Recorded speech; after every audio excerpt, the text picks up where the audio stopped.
അതായത് before and after marriage ആണ്. After marriage അല്ല, നമ്മുടെ അച്ചൂട്ടൻ വന്നതിന് ശേഷം പ്രയോറിറ്റി ഓഫ് കോഴ്സ് കുഞ്ഞിലേക്ക് പോകും. അതായത് ഇവന്റെ ഒരു കാര്യം കഴിഞ്ഞിട്ട് മാത്രമേ നമ്മുടെ അത് വെച്ചിട്ടായിരിക്കും എല്ലാ കാര്യങ്ങളും ചാർട്ട് ചെയ്യുന്നത്. പറയുന്ന ബാലുവേട്ടൻ ആ സമയം ഇപ്പൊ എനിക്ക് വർക്ക് വരുവാണെങ്കിൽ ബാലുവേട്ടൻ ആ സമയത്ത് വർക്ക് ഉണ്ടോ, അല്ലെങ്കിൽ ഈ പറയുന്ന സമയത്ത് അമ്മയ്ക്ക് സ്കൂളിൽ പോയിട്ട് അമ്മയ്ക്ക് തിരിച്ചു വരാൻ പറ്റുന്നത്, അല്ലെങ്കിൽ എൻ്റെ അമ്മയെ വീട്ടിൽ നിന്ന് കൊണ്ടുവരാൻ പറ്റുമോ, ഇതെല്ലാം അതായിരിക്കും നമ്മൾ ഫസ്റ്റ് പ്ലാൻ ചെയ്യുന്നതെന്ന് പറഞ്ഞാൽ. അത് കഴിഞ്ഞിട്ട് മാത്രമേ നമുക്ക് വർക്കിന് പോകാൻ പറ്റത്തുള്ളൂ. സോ ഫസ്റ്റ് പ്രയോറിറ്റി എന്ന് പറയുന്നത് അച്ചുക്കുട്ടൻ തന്നെയായിരിക്കും. അതിന് പ്രയോറിറ്റി വൈസ് അങ്ങനെ. പക്ഷെ ഞാൻ മനസ്സിലാക്കുന്നത് രണ്ടും രണ്ട് ത്രാസാണ്. പക്ഷെ കുഞ്ഞു വന്നതിന് ശേഷമാണ് കുറെ കൂടെ ലൈഫ് ഭയങ്കര എൻജോയിങ് ആയിട്ടുള്ള പോലെ. പഴയതിനേക്കാളും ഗിയർ ഷിഫ്റ്റ് ചെയ്ത് കയറി. ഉറപ്പായിട്ടും. കാരണം പണ്ട് അതാണ് പണ്ടത്തെ എൻജോയ്മെന്റ് വെൻ കമ്പയർഡ്. ഇപ്പം കമ്പാരിസൺ ആണല്ലോ ചോദിച്ചത്. നമ്മൾ കമ്പയർ ചെയ്യുമ്പോഴത്തേക്ക് പറഞ്ഞു തരാം. പക്ഷേ ഒരു ട്രിപ്പിന് പോകണേ പണ്ട് ഞങ്ങൾക്ക് ഇതാന്ന് പറഞ്ഞു പോവാം. അത് പക്ഷെ ഇപ്പോഴാണെങ്കിൽ ഇവൻ്റെ സമയം നോക്കണം, ഇവൻ്റെ സൗകര്യം നോക്കണം, ഇവന് എവിടെ തണുപ്പായി കഴിഞ്ഞാൽ അസുഖം അതൊക്കെ വരുമെങ്കിലും അതല്ലാതെ നമ്മൾ വീട്ടിൽ വരുമ്പോഴത്തേക്കും ഇവൻ്റെ ഇൻട്രാക്ഷൻസ്, നമ്മളോട് ചോദിക്കുന്ന ചോദ്യങ്ങൾ, അല്ലെങ്കിൽ അങ്ങനത്തെ ഇവരുടെ ചേഷ്ടകളിൽ അങ്ങ് മുഴുകി നമ്മുടെ ലൈഫ് ഭയങ്കരമായിട്ടൊരു ബ്യൂട്ടിഫുൾ ആയിട്ട് തോന്നുന്നത് എനിക്ക് ആക്ച്വലി കുഞ്ഞു വന്നതിന് ശേഷമാണ്.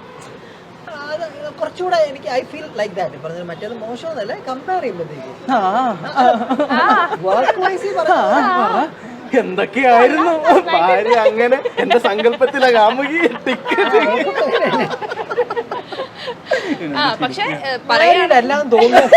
അല്ലല്ല, ഈ സന്തോഷം കിട്ടുമ്പോ മനസ്സിലായില്ലേ ഇങ്ങനെയൊക്കെ പറയും, ഇങ്ങനെയൊക്കെ ആവാം. മാങ്കർ ആയതുകൊണ്ട് എന്തെങ്കിലും മാങ്കർ അവസരം വരുമ്പോഴേക്കും വരട്ടെ.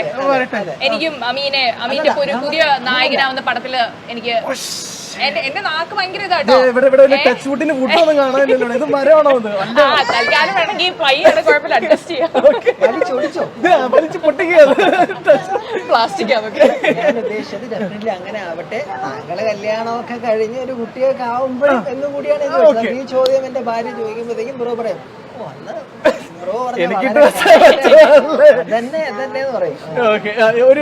ഒരു അമ്മായിയമ്മ അതുപോലെ തന്നെ മരുമകൾ എന്നുള്ള രീതിയിൽ അത് പാർവതിക്ക് അത് എത്രത്തോളം?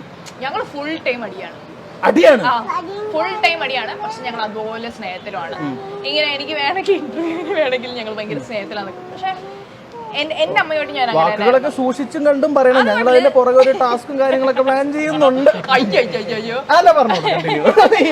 അപ്പം ഞങ്ങൾ അത്യാവശ്യം നല്ലപോലെ അടിയുണ്ടാക്കി. പക്ഷെ അതിനേക്കാൾ അപ്പുറം ഞങ്ങൾ സ്നേഹത്തിൽ പോകുന്നത്. കാരണം നമ്മൾ നമ്മുടെ പേരൻസുമായിട്ട് വഴക്കുണ്ടാക്കത്തില്ലേ, ഞാൻ അതുപോലെ തന്നെ ഞാൻ എന്റെ ഇമോഷൻസ് എല്ലാം അപ്പൊ തന്നെ മറ്റൊരാളോട് കാണിക്കുന്ന ഒരാളാണ്.